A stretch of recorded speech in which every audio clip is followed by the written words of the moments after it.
I thought about naming this presentation after something Justin Iverson said today. Vacationing Nebraska style. Yes, people vacation there on purpose. So, why do I know so much about Nebraska? I lived there for 28 years, and I've spent 60% of my paid time off in the last 7 years going back, because none of my family likes to travel. Because I spent my childhood traveling within Nebraska. So I'm going to show you some fun things about Nebraska. So a lot of times people will say to me, where's Nebraska? Do you visit Texas often? That's where Nebraska is, that big red state.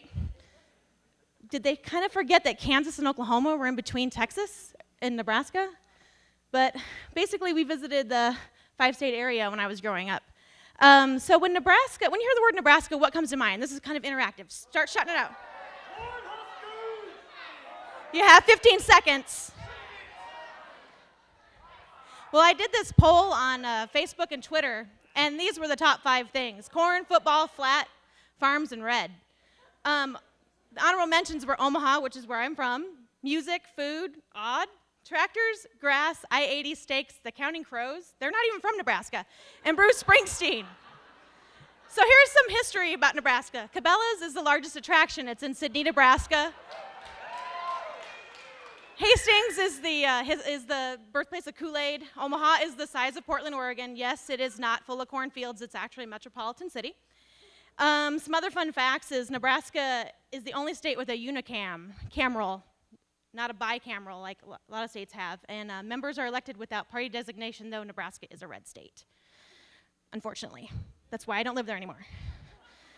So vacation in Nebraska, are you kidding? That's Warren Buffett's house. It's on about 55th and Pacific Street in Omaha, Nebraska, no gates. You could walk right up to his house. If one of the richest men in America could live in Nebraska, you can go visit it.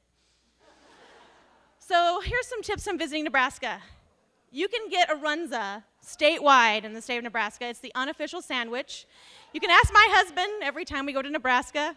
We go to Runza at least once or twice a trip. And a Runza is a dough-filled sandwich with meat and sauerkraut. Nebraska is the home of Arbor Day, mainly because it was flat and there were no trees when pioneers settled, so they decided to plant trees. And did you know that Nebraska has the only man-planted national forest in our country?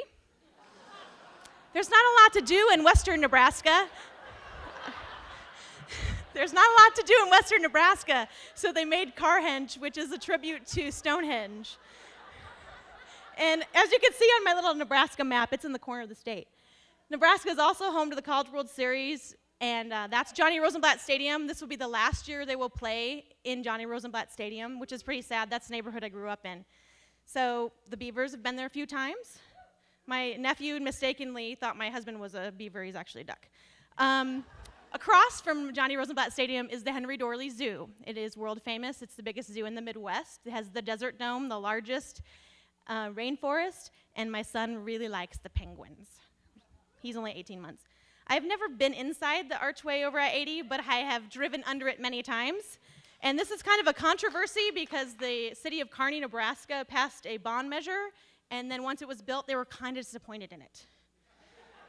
So if you're taking a trip over on I-80, you'll go right under it.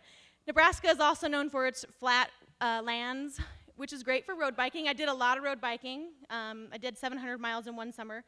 A lot of the trails are old railroad tracks that they convert. And did you know that that is Nebraska? It kind of looks like Oregon, doesn't it? That's the Niobrara River, the 5th most canoed, kayaked, rafted river in the country. It was what we did every summer. Along we go to South Dakota. And we're back to Omaha. The Old Market is the place to be. It's kind of a knockoff of the French Quarter. It's pretty cool, live music, cute little shops, lofts, great restaurants, breweries, carriage rides, and gang fights. And then we have the Huskers. Who doesn't talk about Nebraska without the Huskers? They won the national championship last time in 1994. I went to school there then, and I did like the Huskers then, but I don't watch the Huskers anymore. Memorial Stadium is the 3rd largest city in the state of Nebraska on game day. So here's some other things that I failed to mention. You can go try wine in Nebraska. It's not very good. That's Chimney Rock. It's on the state quarter. The wildlife safari, yeah, it's a 5-minute presentation in itself. So enjoy. I hope you enjoyed my presentation and that you're booking your next flight to Nebraska. If you have any questions, I'm available for comments after. Thank you.